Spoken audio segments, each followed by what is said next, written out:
Hi, this is vocabulary for episode 5 of season 1 for Netflix Explained, and the topic is cryptocurrency. Cryptocurrency. Our first word is consensus. Consensus. Stress is on the second syllable here. Consensus. Consensus. This is a noun. General agreement. A consensus view. A consensus of opinion among judges. But whatever they decide, the most important thing is that they reach a consensus. This is the example from the transcript. Anything that's in italics comes directly from the transcript of the video. The most important thing is that they agree. Law enforcement or law enforcement agency. A government agency responsible for enforcing the law. Our law enforcement agencies will continue to pursue these criminals. Virtual currencies can pose challenges for law enforcement, given the appeal they have among those seeking to conceal. Conceal means to hide, and this sentence is saying that cryptocurrencies or virtual currencies can be a problem for the police because criminals use them to hide their money. Facilitate. Facilitate. This is a verb.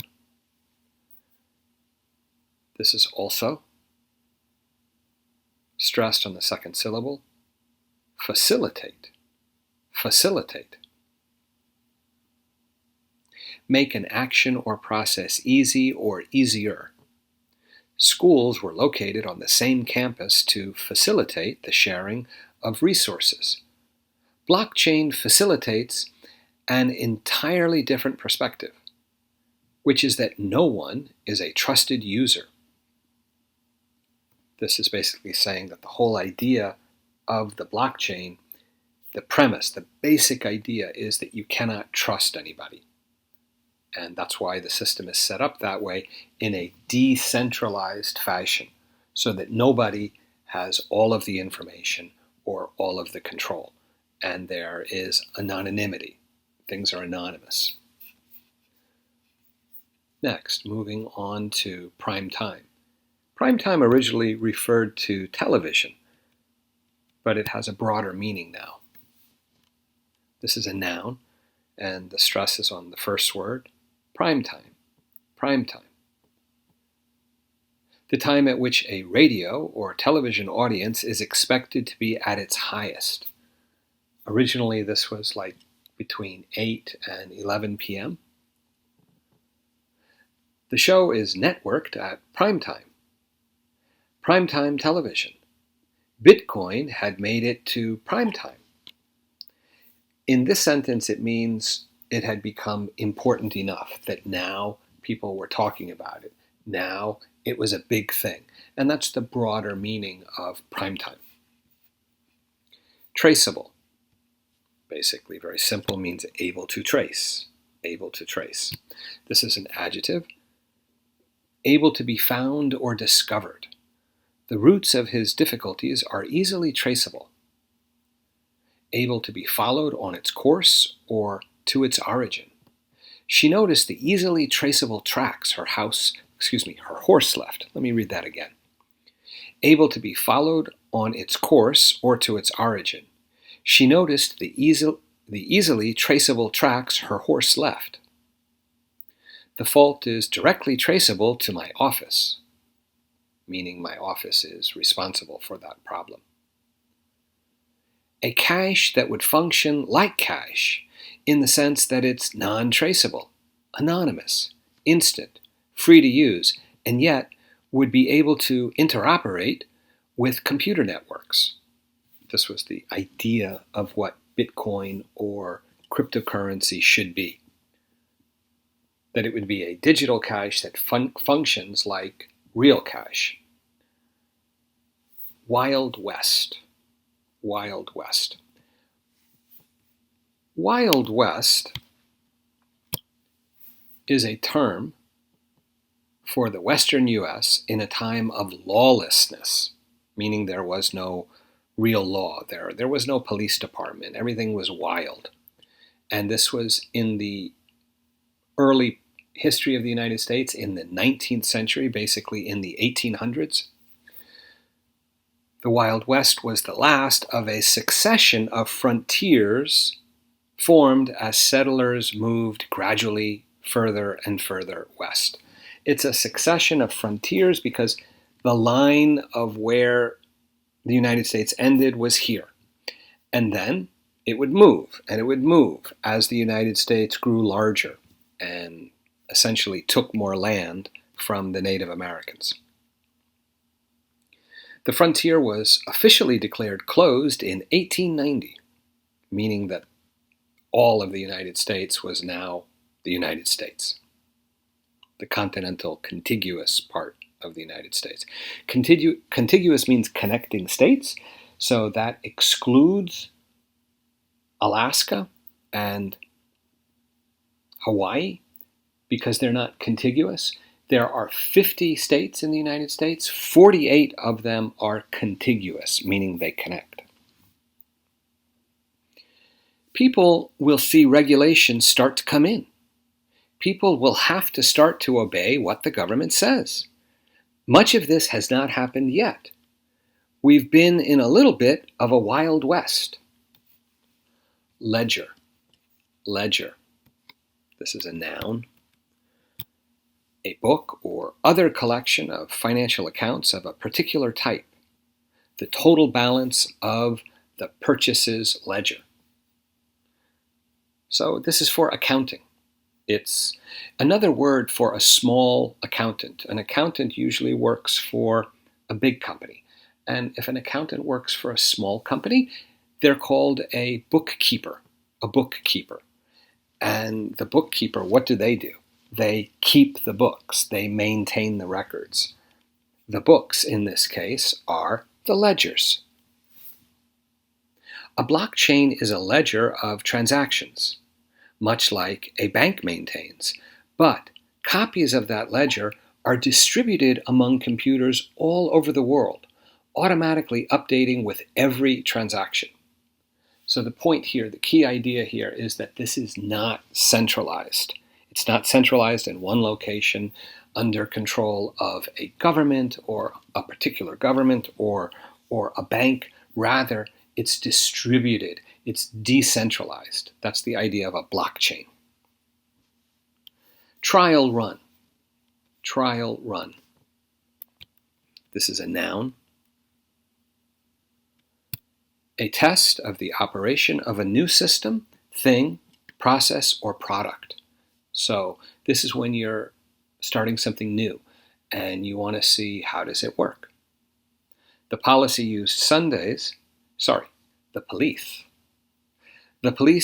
Sunday's U.S. Cup game as a trial run for next year's games.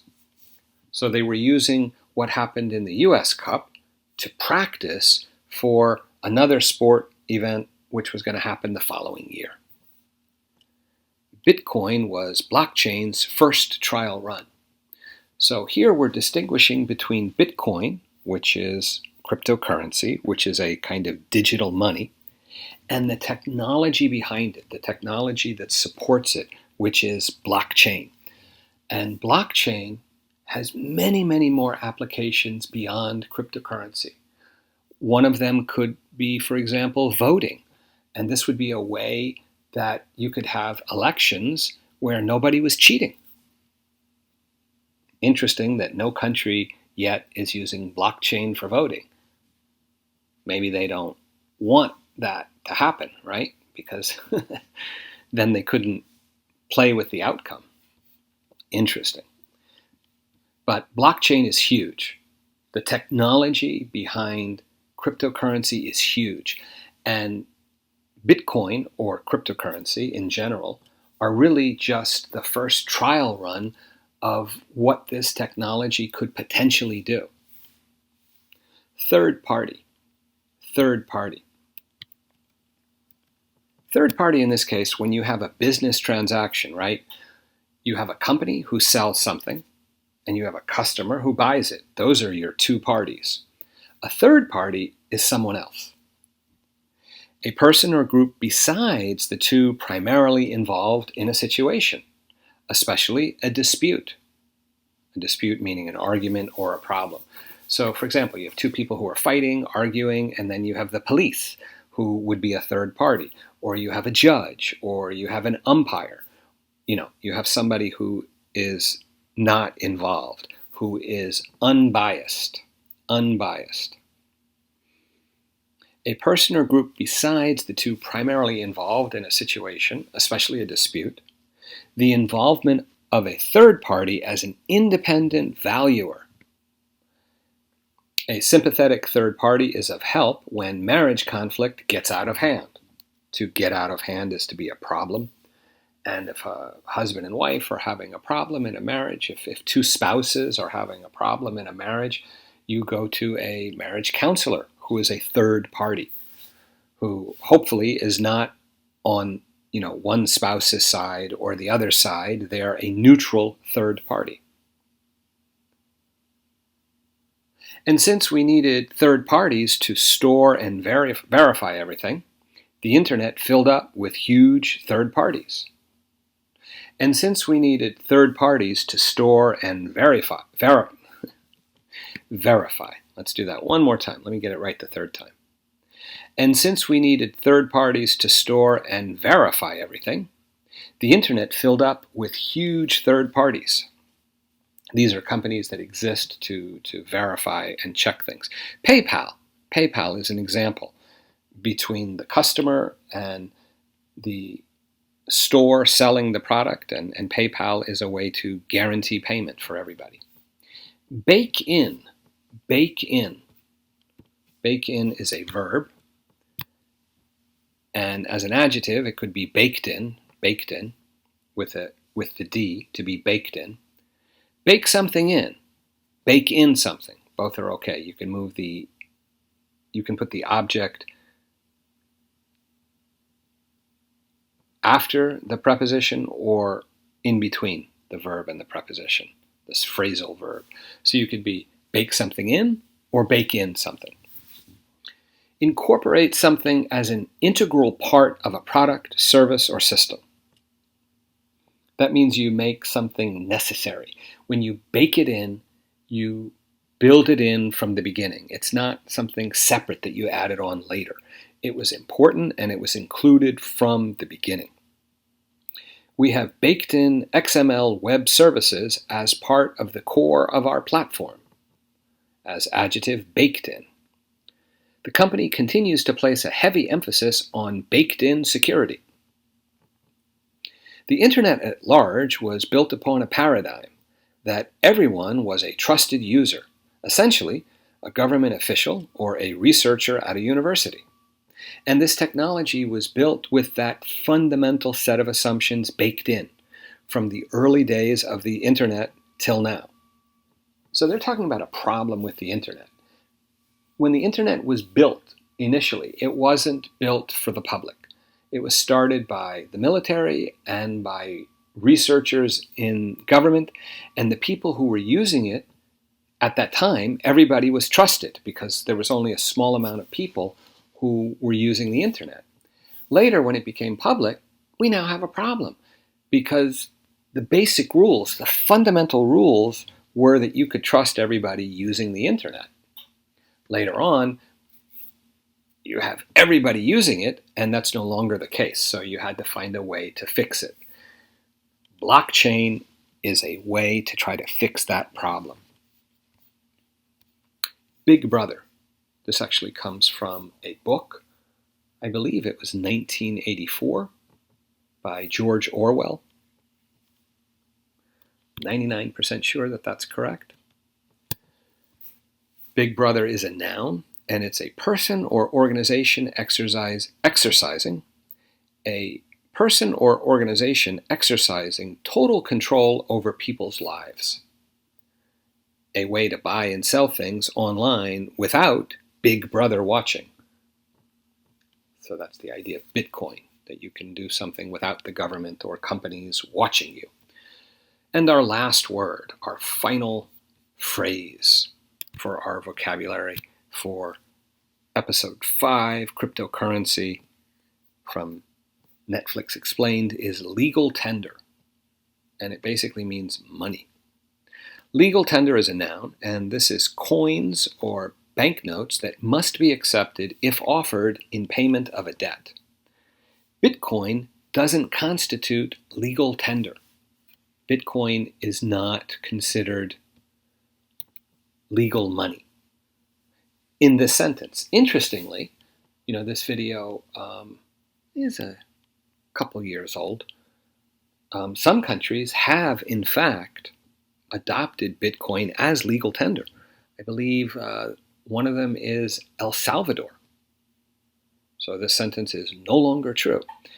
But you have to look at the context in the video when they're saying this sentence. The sentence, as it was said in the video, is Bitcoin doesn't constitute legal tender. Constitute here basically means isn't, is not made up of. Okay, this concludes the vocabulary.